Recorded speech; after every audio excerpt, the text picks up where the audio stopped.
자, 지난 시간에 이어서 오늘은 죄를 지었을 때 구체적으로 어떻게 이걸 해결할 수 있는지 그 방법을 좀 알아보려고 합니다. 우리가 죄를 지면 이 방법을 제대로 모르면 항상 죄책감을 가지고 살기 때문에 삶에서도 활력이 없는, 근데 하나님께서 그걸 결코 바라지 않으신다는 거. 하나님의 사랑은 정말 부모님과 같은 사랑으로서 우리 아이들한테 정말 행복을 주기 위해서 이런 장치를 다 마련해 주신 거예요. 그래서 오늘 그 방법을 구체적으로 알아보도록 하겠습니다. 자, 죄를 지었을 때는 자백하라고 이렇게 나옵니다. 자, 요한 1서 1장 9절에 보면 만약에 죄를 지었으면 이렇게 하라고 말씀을 하셨어요. 제가 한번 읽어보겠습니다. 만일 우리가 우리 죄를 자백하면 저는 미쁘시고 의로우사 우리 죄를 사하시며 모든 불의에서 우리를 깨끗게 하실 것이요. 여기서 자세히 보면요. 어떤 불의냐면 모든 불의래요. 그럼 내가 지금 아무리 흉악한 죄를 졌어도 모든 불의에서 우리를 깨끗게 해주신대요. 언제? 죄를 자백하며. 근데 여기서 중요한 단어가 뭐냐면 미쁘시고 의로우사, 이거를 우리가 좀 알아야 됩니다. 그래서 그걸 구체적으로 하나씩 알아볼 거예요. 한번 보면요, 지난 시간에도 제가 말씀을 좀 드렸는데 죄를 범하다라고 하면 원어에서는 두 가지 뜻이 있다라고 그랬어요. 그래서 죄를 범할 때 부정 과거형을 사용했을 때는 일시적인 행동을 의미한다고 합니다. 그래서 사도 요한은 죄를 범했을 때 신자들이 저 갑자기 형제한테 욕을 했습니다. 갑자기 욱하는 성질이 나서 마음이 너무 불편합니다. 이렇게 상담이 왔겠죠. 상담이 왔을 때 사도 요한뿐만 아니고 모든 사도들은 예수님께 배우신 거예요. 예수님께서는 너희들은 죄 가운데서 죄로 기울어지는 본성을 타고났기 때문에 항상 육신에서 올라오는 것들이 있다. 그런데 그거를 내가 제어를 못하고 욱하고 나온 경우가 있다. 이런 경우에는 자백을 해라. 이거는 너희들이 막을 수 없는, 앞으로 성령의 음성을 계속해서 따라가면 이건 서서히 자연스럽게 없어지는 죄들이다. 그렇기 때문에 지금 아직 성화도 안 된 상태에서 그거를 억지로 하려고 하다 보면 오히려 그게 율법주의가 된다 이거죠. 그래서 죄를 자백하면, 여기서 죄를 자백하면에서 죄를 범하는 거에 대한 거는 일시적인 행동을 의미합니다. 자, 그래서 어떤 주석가는 이렇게 이야기를 써놨어요. 그가 생애의 악한 원리로서의 죄가 아닌, 이렇게 나왔어요. 생애의 악한 원리로서의 죄, 이게 원죄라는 거죠. 원죄가 아닌 구체적인 죄된 행위에 대해 말하고 있음을 또한 분명하다. 자, 이게 어떤 뜻이냐면요. 자, 나는 원죄를 가지고 있기 때문에 내 죄는 용서가 안 돼. 나는 죄인밖에 안 돼. 이게 아니고 죄를 범하였음에 죄인이 된 거잖아요. 죄를 범하였음에 사망이 임했다고 로마서에 나오고 있어요. 그래서 죄라는 것은 내가 의식을 가지고 범했을 때를 나타내는 거라 이거죠. 그래서 고백은 단순히 죄됨을 인정하는 것보다 더 구체적이어야 한다. 범죄의 정확한 본성을 인식하고 범행으로 이끄는 요인에 대한 지식을 갖는 것은 고백과 그것이 재발할 때 유사한 유혹에 저항할 수 있는 힘을 구축하는데 필수적이다. 그래서 우리가 고백을 할 때는 내가 저기 써 있는 범죄의 정확한 본성을 인식하래요. 본성을 인식하래. 그럼 이게 무슨 얘기인가? 이걸 조금 이따 한번 알아볼게요. 자, 범죄의 정확한 본성은 무엇인가? 레위기 1장 3절에 한번 볼게요. 이게 정확한 본성에 대해서 이야기를 하고 있는데요. 레위기 1장 3절. 자, 레위기 1장 3절을 제가 읽어보면요. 그 예물이 소의 번제이면 흠 없는 수컷으로 회막문에서 여호와 앞에 연락하시도록 드릴지니라. 이렇게 나왔어요. 그러면 예물을 드릴 때는 흠 없는 수컷이라 그랬어요. 그럼 여기서 흠 없다라는 거를 나타내는 것은 제사장이 그 번제물에 대해서 조사를 해봐야지 흠이 있는지 없는지 알 수가 있잖아요. 그러면 이 다리를 저는지 아니면 눈이 병신인지 이거를 검사를 하고 또 내장도 쪼개본답니다. 내장도 이게 병들어 있는 건지 아닌지를. 그래서 주석가가 이렇게 이야기를 해요. 고대 이스라엘 시대에 대제사장에게 가져온 희생 제물들은 심장이 건강한지 어떤지를 알아보기 위하여 그 고기를 잘라서 등뼈 있는 곳을 열어보았다. 하나님 앞에 드리는 마음가짐, 우리가 지금 내가 고백을 하는데 마음가짐에 대해서 내가 동기나 의도와 목적을 솔직히 열어보여야 한다는 의미라는 거죠. 그와 같이 오늘날 우리들이 가져오는 제물들도 크신 대제사장의 꿰뚫어 보시는 눈앞에 놓여 있다. 이렇게 나와요. 그러면 죄의 고백을 할 때는 솔직한 내 마음에 대해서를 의미를 해요. 그래서 지난 시간에 죄의 뿌리가 뭐라고 그랬죠? 제가 죄의 뿌리는 자기를 높이는 마음이라고 그랬어요. 그래서 모든 죄가 나오는 거는 자기가 높아지는 거, 이것이 있기 때문에 죄가 범해지는 거예요. 그럼 우리가 죄를 고백하는 거, 회개하는 것은 어떤 거를 해결해 주기를 고백해야 되냐면 내가 근본적으로 나오는 죄의 뿌리에 대해서 회개 기도를 해야 된다는 거죠. 그러면 그걸 구체적으로 어떻게 하는지 구체적으로 하나씩 볼까요? 자, 자백을 하고 싶은데 어떻게 하는 것이 하나님이 원하는 자백이냐? 자, 자백보다 회개를 먼저 해야 진정한 자백이다. 자, 우리가 이제 저는 정말 자백하고 싶습니다. 근데 자백을 했는데 똑같은 죄를 또 지고 자백했는데 똑같은 죄를 또 지고 이런 걸 계속 반복해서 하잖아요. 그건 뭐냐면 진정한 회개의 경험이 없기 때문에 계속해서 같은 죄를 반복해서 짓는 거라 이거죠. 그러면 회개가 먼저 나게 되면 진정한 자백도 나오게 되고 그다음에 그 죄에서 우리가 떨어지게 된다는 거예요. 한번 볼게요. 사도행전 3장 19절 한번 볼게요. 사도행전 3장 19절에 보면 이렇게 나옵니다. 그러므로 너희가 회개하고 돌이켜 너희 죄 없이함을 받으라. 이같이 하면 유쾌하게 되는 날이 주 앞으로부터 이를 것이요. 이렇게 나왔어요. 자, 여기서 회개하고 돌이켜 죄 없이함을 받으라. 이렇게 나왔어요. 그럼 여기서 회개하고 돌이키면 죄 없이함이 된다는 거예요. 스스로 죄 없이함이 그 다음 단계로 일어난다라고 합니다. 그러면 한번 주석가가 쓴 내용을 한번 볼게요. 회개하라는 것은 죄를 슬퍼하고 죄에서 떠나는 것을 의미한다. 우리가 죄가 얼마나 악한 것인지 깨닫지 못하면 죄를 버리지 않게 될 것이요. 또한 진심으로 죄에서 떠나지 아니하면 우리 생애에 진정한 변화가 있을 수 없을 것이다. 회개의 참뜻을 이해하지 못하는 자들이 너무 많다라는 거예요. 그럼 이 말이 좀 이상하죠. 회개라는 것은 죄를 슬퍼하고 죄에서 떠나는 것이래요. 근데 우리가 죄를 지고 나서 죄가 너무 슬퍼 이런 경험 가지고 있나요? 대다수는 그냥 죄를 졌으면 뭐 잘못했어요. 죄송합니다. 이 마음이 들지 좀 미안한 마음이 들지 슬퍼하기까지 우리가 들지는 않잖아요. 그래서 그 죄를 계속해서 짓게 된다는 거죠. 그러면 죄를 슬퍼한다라는 의미는 여기에서 보시면요. 진심으로 죄에서 떠나지 하는 이유가 뭐냐면 죄가 얼마나 악한 것인지 깨닫지 못하기 때문에 그렇대요. 그럼 우리가 진짜 슬퍼하려면 슬퍼한다고 해서 우리가 그냥 나 슬퍼할 거야 한다고 감정적으로 막 슬퍼지나요?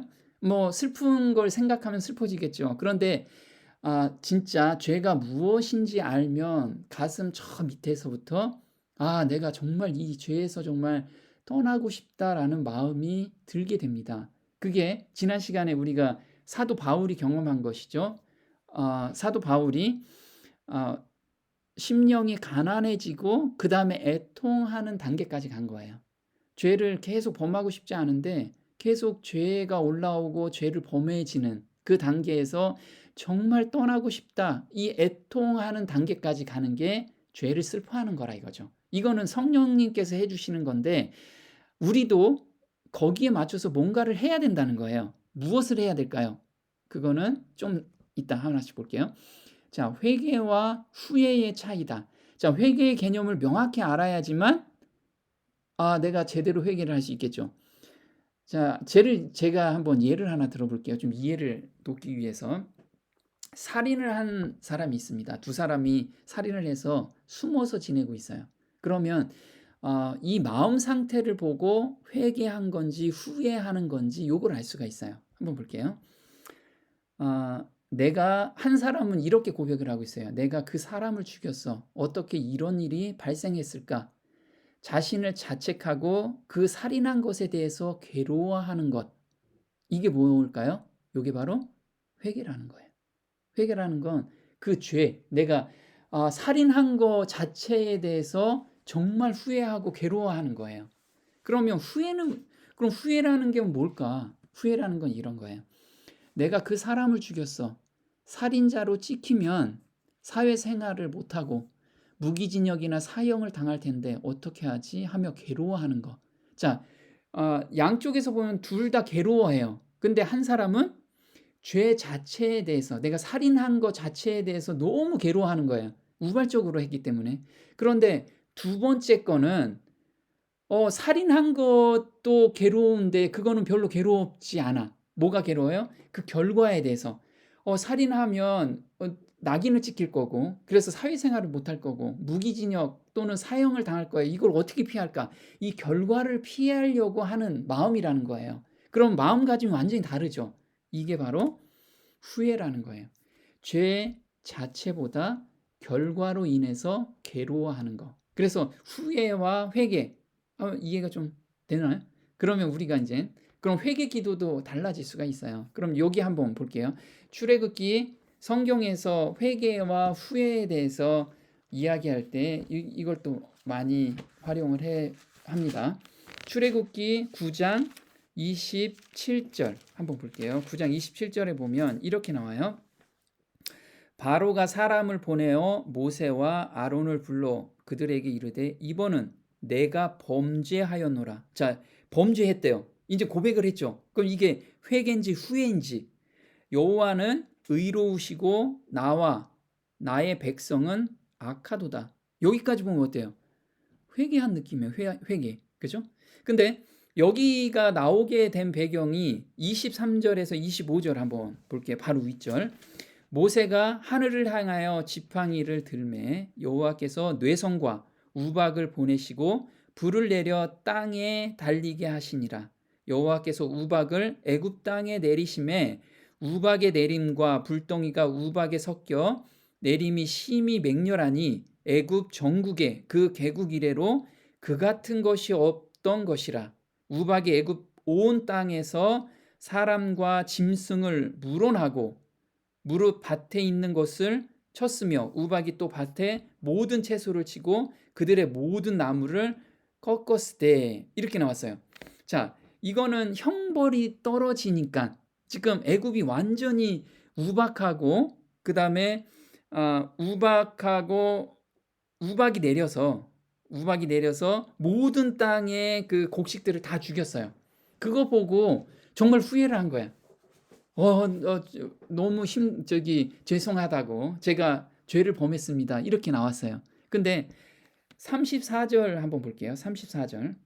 바로가 비와 우박과 내성에 그친 것을 볼 때에 다시 범죄하여 마음을 완강케 하니 그와 그 신하가 일반이라. 바로의 마음이 강팍하여 이스라엘 자손을 보내지 아니하였으니 여호와께서 모세에게 말씀하심과 같더라. 자, 여기서 보면요. 그 형벌이 없어지면 다시 그 죄를 다시 짓는 거. 이것이 뭐예요? 바로 후회라는 거예요. 회개는 그 죄에서 돌아서는 거, 다시는 죄를 짓지 않는 거. 그래서 죄 자체를, 여기선 죄 자체가 뭘까요? 이스라엘 백성들을 안 보낸 거, 보내지 않는 거. 그런데 내가 보내겠습니다 하면은 그 죄 자체이기 때문에 보내기만 하면은 이제 괜찮은 거예요. 그게 회개한 사람이 보이는 거라 이거죠. 그럼 우리가 죄를 졌어요. 그러면 죄를 졌는데 형벌이 안 떨어졌어. 그럼 똑같은 죄를 또 져. 근데 우리가 예를 또 이런 게 있어요. 만약 운전을 막 하다가 도로교통법을 어겼어요. 근데 벌금이 안 떨어졌어. 그럼 또 똑같이죠. 근데 요즘 이제 벌금이 엄청나게 올랐죠. 그래서 내가 몇 번 그 신호를 위반했는데 한꺼번에 벌금이 한 50만 원이 떨어졌어요. 그럼 어때요? 그다음부터 굉장히 조심하죠. 그럼 다시는 죄를 그 교통 법규를 어기지 않으려고 한다는 거죠. 그런데 이렇게 벌이 무서워서 하는 거, 이거보다도 이제 하나님이 원하시는 회개는 마음에서 우러나는, 하나님의 사랑을 알고 마음에서 우러나서 그 죄에서 떨어나는 것을 의미하는 거예요. 한번 주석가가 이 얘기를 했는데 한번 볼게요. 많은 사람은 저희의 악행이 저희 자신에게 고통을 미치게 할까 두려워, 아까 죄의 결과에 대해서 두려워서 저희가 범죄한 것을 후회하고, 자, 회개하는 게 아니고 후회하고 혹은 외모적 변화를 나타내기도 한다. 그러나 이것은 성경상 의미로서는 회개가 아니다. 그래서 우리는 죄 자체에 대해서 이 회개를 하라는 지금 말씀을 지금 하고 있는 거죠. 그러면 지난 시간에 저도 계속 지난 시간에 얘기하는 거 말씀드릴게요. 죄의 뿌리는 뭐라고 그랬죠? 이거였어요. 인간이 최초의 반란자 편에 서기로 선택했을 때 그는 에덴에서 아담과 하와를 하나님께 불순종하도록 유혹했다. 가라지는 자기 증식을 하는데 이는 그들이 가라지를 뿌리고 모든 죄의 뿌리 곧 마귀와 함께 하기 때문이다. 자, 죄의 뿌리는 마귀라고 그랬어요. 그러면 죄의 뿌리는 마귀인데 마귀가 심어놓은 생각을 죄의 뿌리라고 하는 거죠. 그러면 죄의 뿌리는 사단인데 사단의 사상과 생각이 바로 죄의 뿌리라는 거예요. 그게 뭐냐? 우리가 이사야서 14장 12절에서 14절 꼭 한번 읽어보세요. 내가 뭇벌 위에 올라가서 하나님과 같이 좌정하리라. 그래서 스스로자 존경할 좀 마음심. 그래서 자존심이 바로 죄의 뿌리라는 거예요. 또 하나가 자아중심이 죄의 뿌리라고 지난번에 말씀을 드렸습니다. 한번 주석가가 이런 얘기를 했어요. 죄의 뿌리는 사람으로 하여금 악한 길을 선택하게 하는 마음의 성향이다.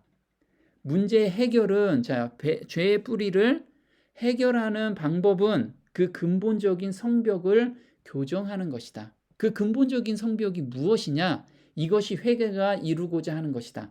개인의 생각 속에 변화가 일어나야 한다. 하나님은 결코 의지를 강제하지 않기 때문에 이 행동은 자발적이어야 한다.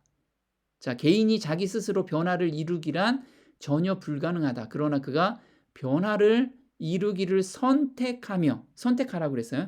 절실한 필요를 가지고 하나님께 부르짖을 때 영혼의 능력은 위로부터 오는 능력을 흡수하고 마음의 성향은 교정된다. 자, 지금 이 말은 뭐냐면 우리가 죄를 졌을 때 같은 죄를 계속 지잖아요. 그러면 그 죄에 대해서 뿌리가 무엇인가를 우리가 먼저 알아야 된다는 거죠. 내가 형제를 굉장히 미워해요. 자꾸만 미워하는 감정이 생겨. 욱하는 성정이 계속 나온다. 그러면 그 죄의 뿌리는 뭐냐면 내가 높아져 있기 때문에 형제를 미워하게 돼 있어요. 왜 그러냐면 내가 정말 낮아지면 형제한테 굉장히 잘할 수밖에 없는데 뭔가 내 자존심을 계속 형제나 자매가 건드렸기 때문에 욱하는 성질이 계속 나오는 거예요. 그래서 참 기도를 할 때 이 나의 자존심을 정말 없이 해달라고 하나님께 매달려야 된다는 거죠.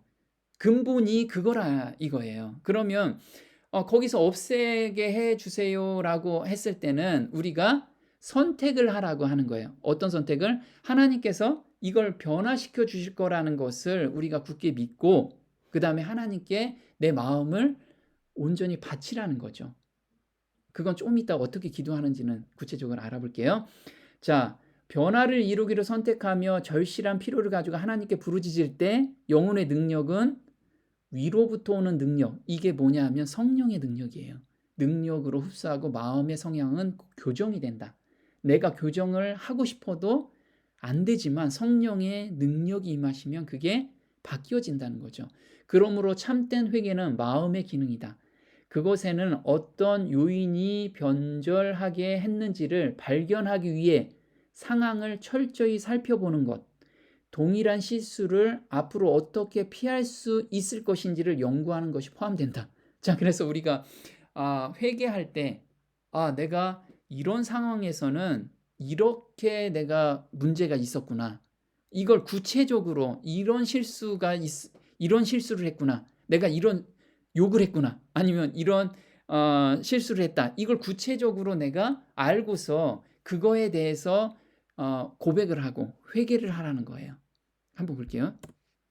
자, 회개가 없는 고백은 무의미하다. 회개가 없는 고백은 무의미하다. 고백과 회개의 관계에서 회개의 참뜻을 올바로 이해하는 것이 성공적인 영적 경험에 필수적이다. 많은 그리스도인이 그처럼 반복해서 같은 잘못에 빠지는 이유는 죄에 대한 그들의 근본적인 생각을 바꾸도록 성령을 진정으로 허용하지 않았으며 권능을 부여하는 하나님의 은혜로 어떻게 완전히 죄를 승리할 수 있을지 알기 위해 죄에 대해 결코 진지하게 생각하지 않았기 때문이다. 자, 우린 그래서 죄가 작은 죄라고 저희한테 하루에도 계속해서 반복해서 그런 죄된 생각이라든가 죄가 드러나게 될 거예요. 그때 구체적으로 그 즉시 하나님께 매달리라는 거예요. 그러면 거기에서 성령의 능력으로 그 죄를 극복하는 경험을 주신다는 거예요. 그 경험을 반복해서 우리가 경험을 해가면 그게 성령 안에서 자라간다는 의미라는 거예요. 자, 그럼 올바른 회개 기도는 뭐냐? 죄의 열매를 없이 해달라는 기도가 아닌 죄의 뿌리를 없이 해달라고 매달려야 한다는 거죠. 그럼 죄의 열매는 갈라디아서 5장 한번 볼게요. 자, 갈라디아서 5장에 보면 5장 19절 그래서 21절 제가 볼게요. 죄의 열매라고 합니다. 육체의 일은 현저하니 곧 음행과 더러운 것과 호색과 우상 숭배와 술수와 원수 맺는 것과 분쟁과 시기와 분냉과 당 짓는 것과 불리함과 이단과 투기와 술 취함과 방탕함과 뭐 이런 것들이 쭉 있어요. 자, 이게 육신의 일인데 이게 죄의 열매라는 거예요. 여기서 보면 우리가 술 취하는 거, 방탕한 거, 그리고 음행과 더러운 것, 호색하는 거 이런 게 다 죄의 열매라는 거예요. 그러면 우리가 만약에 술 취하고 있어요. 그러면 술을 마셨는데 오늘은 그냥 술 한잔 했어요. 근데 죄의 가책이 있어. 그래서 나 하나님 저 술 안 마시게 좀 해주세요. 이렇게 기도를 했어요. 기도를 하면 그 다음에 또 어떤 상황이 오면 또 술을 마시게 돼요. 왜? 죄의 열매를 계속해서 죄의 열매만 드리기 때문에 그렇다는 거예요. 그러면 우리가 과일이 있으면 과일이 안 날려면 어떻게 해야 돼요? 과일 나무를 잘라버리거나 과일 나무를 다른 것에 접붙이면 다른 과일이 나오겠죠. 마찬가지로 과일만 따가지고는 그 과일이 계속해서 열린다는 거예요. 그래서 죄의 열매만 계속해서 하나님께 없이 해달라고 간구해도 계속해서 나타날 수밖에 없다라는 거예요. 그러면 성령의 열매는 뭐냐면 바로 밑에 있어요. 갈라디아서 5장 22절에서 23절. 오직 성령의 열매는, 자, 성령의 열매래요. 사랑과 희락과 화평과 오래 참음과 자비와 양선과 충성과 온유와 절제니 이 같은 것을 금지할 법이 없느니라. 자, 그럼 지금 이게 성령의 열매가 안 나타나면 지금 우리 죄의 뿌리를 우리가 아직 없어지지 않았다는 거죠. 그죠? 자, 그럼 죄의 뿌리를 어떻게 하냐면 이렇게 하는 겁니다. 하나님 아버지, 제가 무슨 형제를 시기하고 미워하는 것은, 자, 제가 시기하고 미워했어요. 그럼 그동안에 어떻게 기도를 했냐면 하나님, 제가 시기하고 미워하지 않게 좀 도와주세요. 제 이 마음을 드리오니 저를 순결하고 정결하게 제 마음을 변화시켜 주세요. 이렇게 기도를 했다 이거죠. 그런데 그건 열매만 계속 드리는 거야. 시기하고 미워하는 거. 아까 갈라디아서 5장 19절 21절에서 보면 그게 다 죄의 열매라는 거예요. 근데 정작 죄의 뿌리를 없애달라는 그 기도는 우리가 안 하고 있다라는 거예요. 그럼 구체적으로 어떻게 하냐면 시기하고 미워하는 마음도 드리옵니다. 그런데 더 중요한 것은 제 자존심을 이 형제가 건드렸기 때문에 제가 시기하고 미워하는 마음이 생기는 것 같습니다. 그래서 시기하고 미워하는 마음도 드리고 또 내 죄의 뿌리인 자존심을 드리오니 이 자존심을 정말 성령에 굴복할 수 있게끔 저를 도와주세요. 이걸 저희가 기도해야겠다 이거죠. 자, 이 높아져 있는 마음을 드리오니 순결하고 정결하게 해 주시옵소서. 이 기도가 하나님께서 원하는 기도시고 그걸 바라보고 우리가 꾸준하게 매일같이 성령의 음성에 순종한다면 우리 마음을 그렇게 바꿔주신다는 거예요. 자, 요건 구체적으로는 또 시편 51편 강의를 제가 진행을 할 거예요. 그때 다윗이 정말 살인도 하고 그다음에 간음도 했는데 하나님께서 그런 사람을 어떻게 용서했는지, 다윗이 어떻게 기도를 했는지, 회개 기도를 했는지 그 실예를 들어가면서 우리가 한번 구체적으로 알아봤으면 좋겠습니다. 자, 요한 1서 1장 9절 한번 보겠습니다. 아까 읽은 내용인데요. 우리가 죄를 범하면 어떻게 하라고 그랬죠? 고백하라고 그랬어요. 자백하라고 그랬죠. 자, 여기서 저는 미쁘시고, 아까 제가 미쁘시다라는 말을 정확히 알아야지만 이 말을 믿을 수가 있어요. 자, 미쁘시다라는 뜻은 이런 거예요.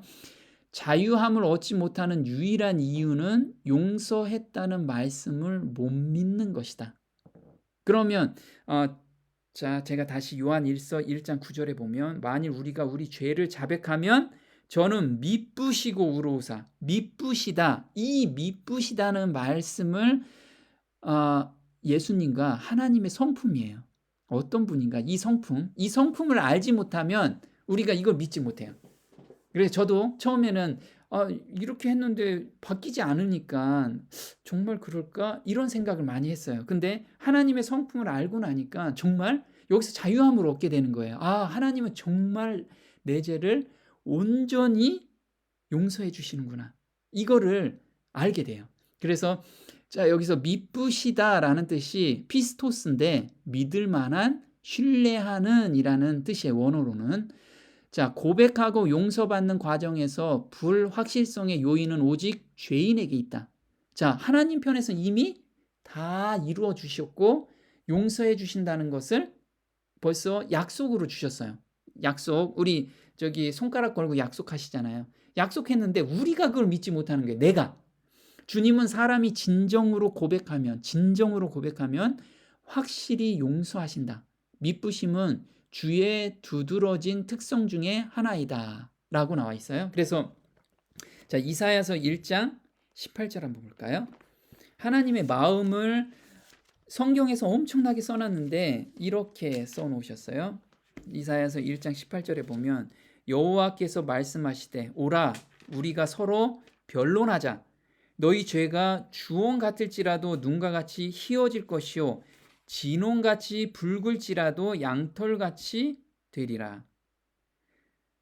자, 너희가 즐겨 순종하면 땅의 아름다운 소산을 먹을 것이요. 이렇게 나왔어요. 자, 여기서 여호와께서 하나님께서 진정으로 죄에서 떠나고 싶은 마음, 이 마음을 가지고 있는 사람들이 있잖아요. 그게 심령이 가난하고 애통하는 마음을 가지고 있는 사람, 이 사람들한테 다 오라고 말씀하신 거예요. 자, 다 우리가 한번 변론하자. 하나님께서 변론하고 싶으신 거예요. 자, 근데 내 마음을 가지고 그런 마음을 가지고 있다 보니까 하나님 앞에 잘 못 가잖아요. 우리가 죄송스럽기도 하고 이런 마음으로 갈 수 있는가? 내가 이렇게 큰 죄를 졌는데 정말 용서하실까? 반복적인 죄를 계속 짓는데 용서하실까? 이런 마음을 가지고 있다 이거죠. 그런데 하나님께서 그 마음을 다 하시고 한번 나하고 변론해보자라고 지금 초청을 하고 계시는 거예요. 그럼 우리는 그 마음을 가지고 가는 거예요. 내가 깨끗이 하고 가는 게 아니고 그 마음, 어떤 마음이요? 내가 가난하고 심령이 가난하고 그 다음에 애통하는 마음을 가지고 가는 거예요. 내가 스스로 죄를 어떻게 할 수가 없어. 그렇죠? 그래서 하나님께 가서 변론을 하는 거죠. 저는 정말 죄에서 떠나고 싶은데 죄에서 떠나지지가 않습니다. 하나님 어떻게 할까요? 그럼 하나님께서 그래, 내가 너희 죄를 온전히 사해 줬다라고 이렇게 결론을 주신 거예요. 대신에 너는 그런 죄된 생각이나 그런 마음이 생겼을 때 그때 기도해라. 그럼 내가 성령의 능력으로 너한테 주겠다. 그 기도가 중요하다는 게, 기도가 우리가 자동차 타면은 시동을 걸잖아요.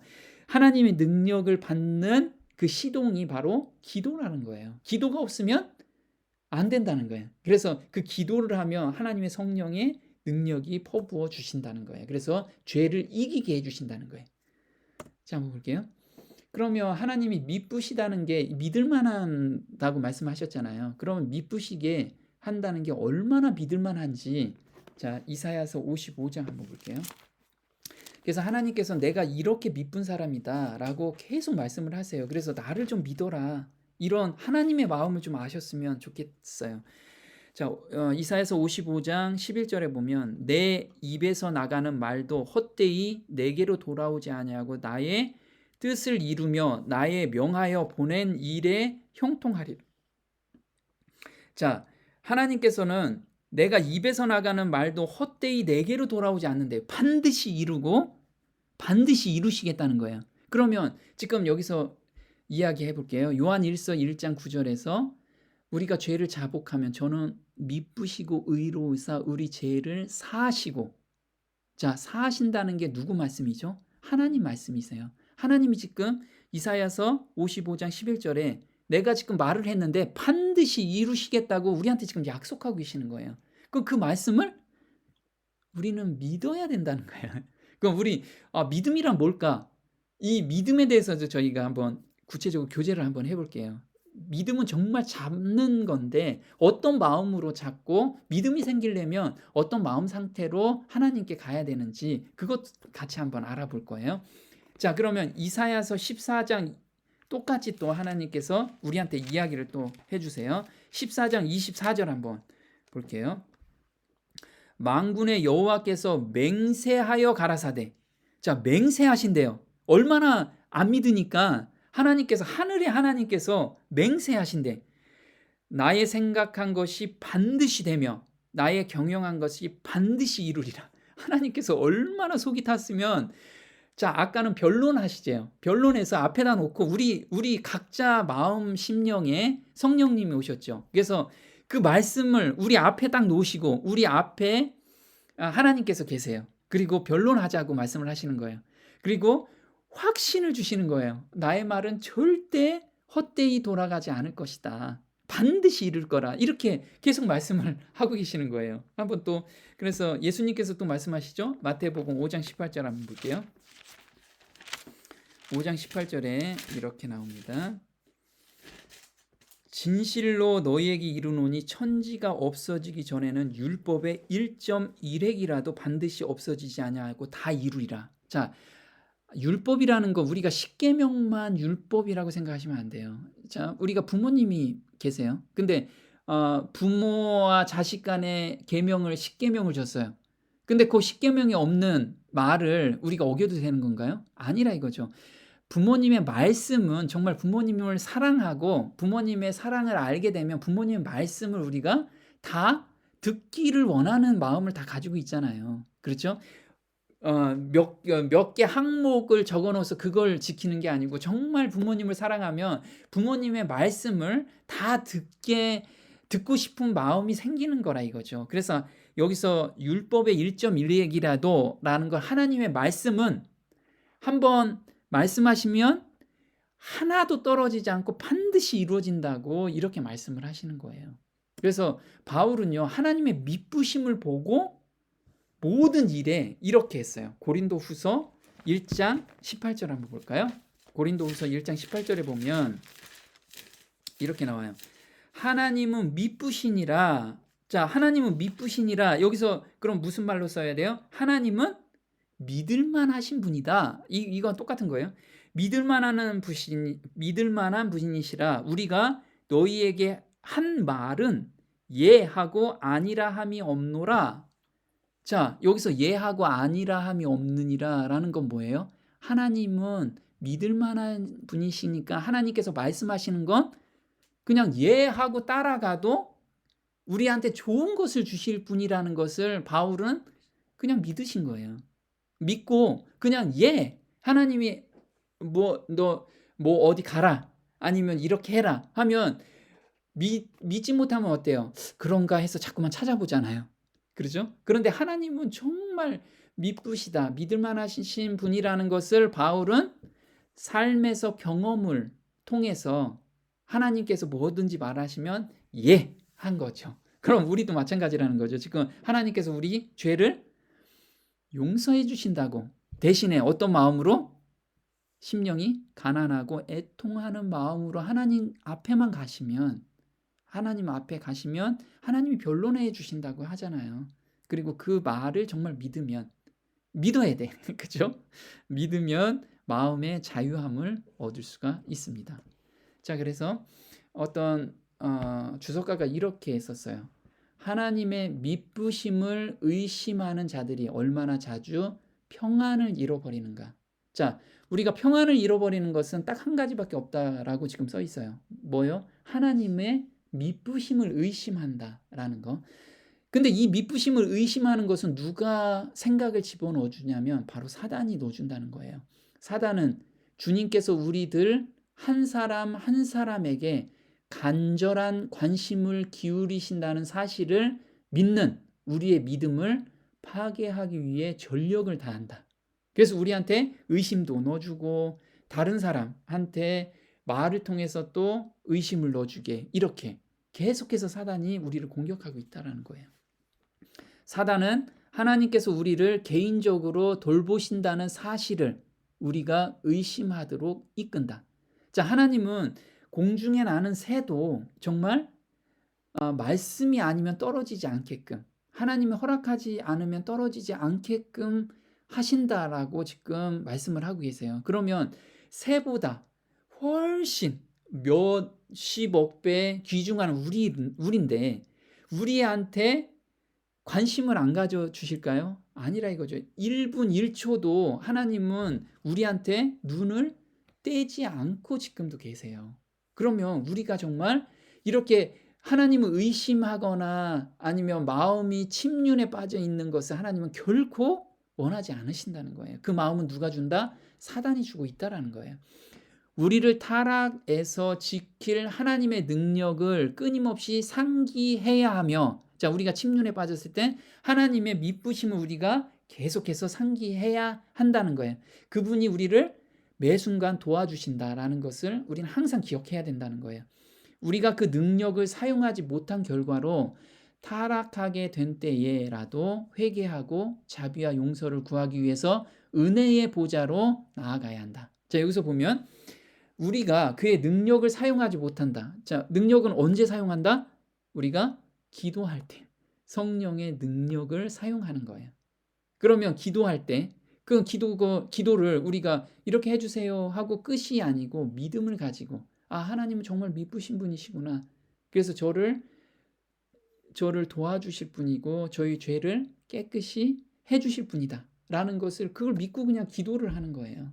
그러면 성령의 능력이 우리한테 충분히 풍성하게 임해서 그 죄된 생각이나 죄에서 우리를 죄로부터 분리시켜 주신다는 거예요.